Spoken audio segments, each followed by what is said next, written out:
Selamat berjumpa teman-teman, bertemu kembali di channel Salah Kamar. Mungkin ini adalah pertama kalinya saya tampil di depan kamera. Sedikit grogi sih.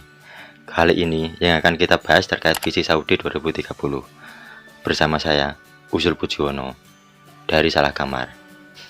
Maaf bagi yang salah kamar. Mungkin teman-teman banyak yang nanya, ini beneran channel apaan sih? Kok nggak jelas? Kemarin nge-share lagu nasional no copyright.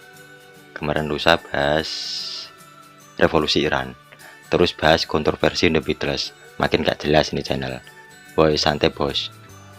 Jujur saja, di sini saya bocah sarjana biasa, seperti kalian, warga sipil biasa yang mungkin tidak lebih baik dari kalian.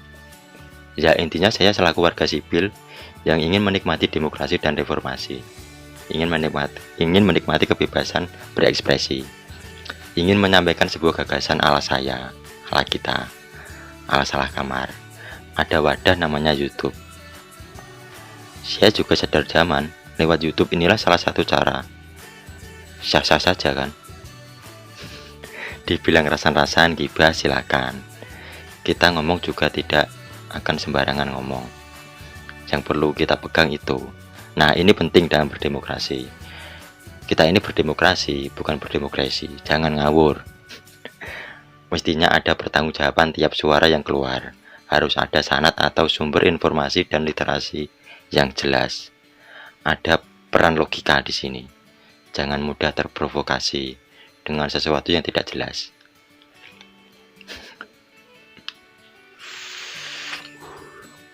Sadari pula keterbatasan potensi kita dalam menerima informasi. Salah satu tantangan berdemokrasi itu adalah hoax di antara kita. Di antaranya ada suara sumbang, suara ngawur. Maaf jika terlalu melebar. Kembali ke topik.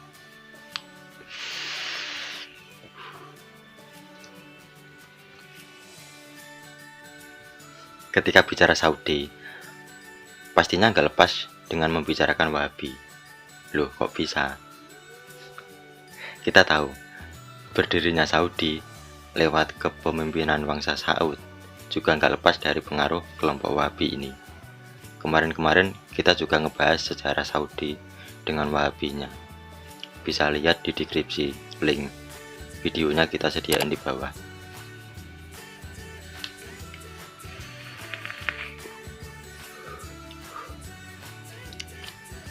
John L. Esposito dalam bukunya Unholy War menyebutkan Ibnu Saud menggunakan Wahabisme sebagai cita-cita religius untuk melegitimasi perjuangannya dalam menaklukkan dan menyatukan suku-suku Arabia, mengubah akidah mereka dalam versi Islam Puritan. Simpelnya begini, dinasti Saud ini dalam perjuangan membentuk kerajaan juga butuh legitimasi dari masyarakat. Nah, jamaah yang biasa kita sebut dengan Wahabi inilah jalan untuk mendapatkan legitimasi, pengakuan dari masyarakat. Gaya doktrin ala Wahabi ini lebih mudah diterima orang-orang Beduin Arab, sekaligus menjadi alat politik bangsa Saud. Menaklukkan dan menyatukan suku-suku Arabia melalui doktrin ala Muhammad bin Abdul Wahab yang relatif ketat dan puritan. Dan kelompok Wahabi sendiri juga butuh namanya kendaraan untuk mengembangkan dakwahnya, ideologinya, ajarannya. Dari segi pendanaan untuk dapur dakwah, katakanlah. Dan kemudahan-kemudahan lainnya yang akan didapatkan. Nah, antara Wahabi dan bangsa Saud ini, keduanya saling menguatkan, saling mendapatkan keuntungan. Si Saudi bisa peroleh legitimasi, dan si Wahabi bisa peroleh sarana dan kemudahan untuk berdakwah. Maaf, kita flashback sejarah ke belakang dulu.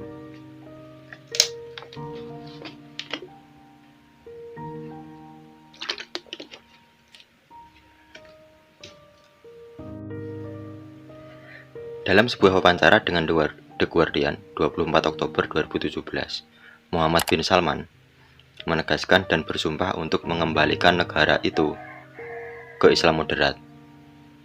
yang menurutnya sudah berubah pasca peristiwa revolusi Islam Iran 1979. Muhammad bin Salman, putra sulung Raja Arab sekarang, selalu menggembar-gemborkan bahwa keberislaman yang ultra konservatif yang terjadi pada bangsanya karena respon dari revolusi Iran yang baginya bisa membawa pengaruh negatif di dunia Arab.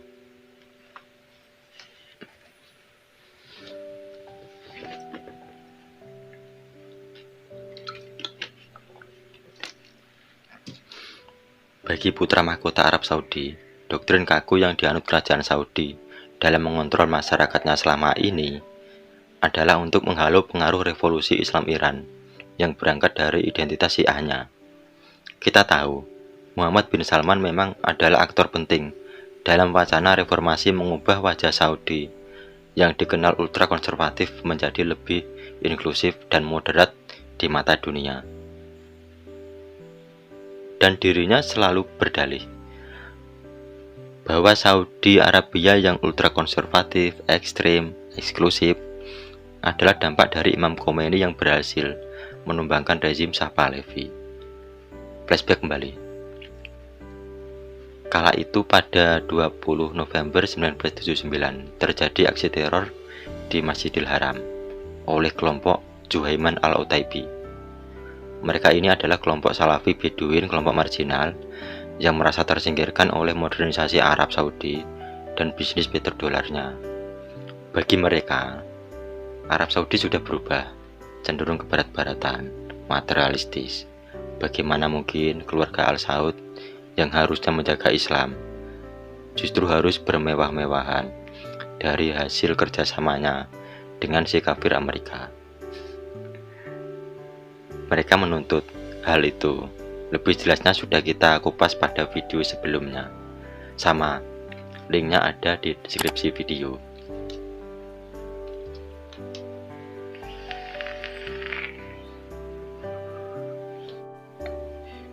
Nah, hal-hal itu bagi Muhammad bin Salman gak lepas kaitannya dengan gelombang revolusi di Iran. Itu jawaban putra mahkota terkait kenapa Arab Saudi tampak kaku dan ultra konservatif. Memang wacana yang berkembang saat ini, pemerintahan Saudi mulai sedikit ingin bergeser, meninggalkan dogma yang puritan. Mengingat putra mahkota tersebut dengan semangatnya mewujudkan visi Saudi 2030.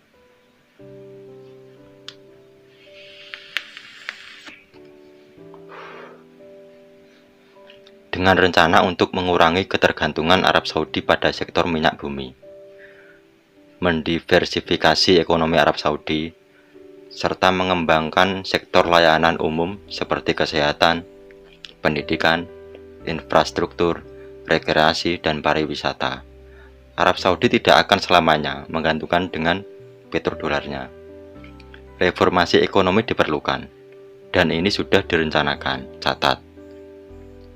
Sehingga wajah kaku dan Islam ketat ala Wahabi sedikit demi sedikit akan berubah dengan terciptanya lingkungan yang lebih moderat, terbuka, dan ramah pada investasi, sehingga reformasi ekonomi yang diinginkan kerajaan bisa tercapai. Terus untuk para fans boy kelompok Wahabi, jangan lantas membabi buta menyerang saya loh.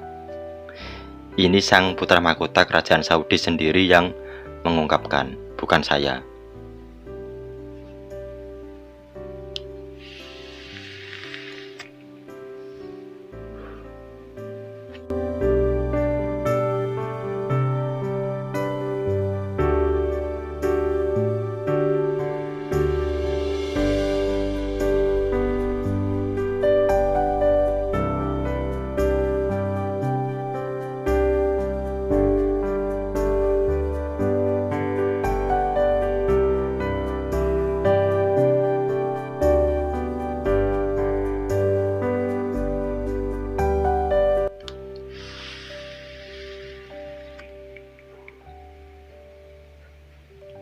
Pertanyaannya, pentingkah ini kita bahas? Kembali ke kita saja. Secara ya, Arab Saudi adalah kerajaan yang mana di dalamnya terdapat dua tempat suci umat muslim, diakui apa tidak, bangsa kita sendiri dengan mayoritas Muslim, dan masyarakat kita di sini tidak sedikit yang menjadi fan berat Wahabi, dan tidak sedikit pula yang menjadi hater beratnya. Akan menjadi dampak dan pengaruh pada sikap masyarakat kita. Ada sebuah kebijakan yang dikaitkan dengan urusan wajah keberislaman. Wajah dunia akan sedikit berubah. Arah kiblat politik dan kepentingan Arab Saudi juga akan bergeser, dan pastinya akan membawa pengaruh besar di dunia Arab. Pikir sendirilah. Saya, Usul Pujiono. See you.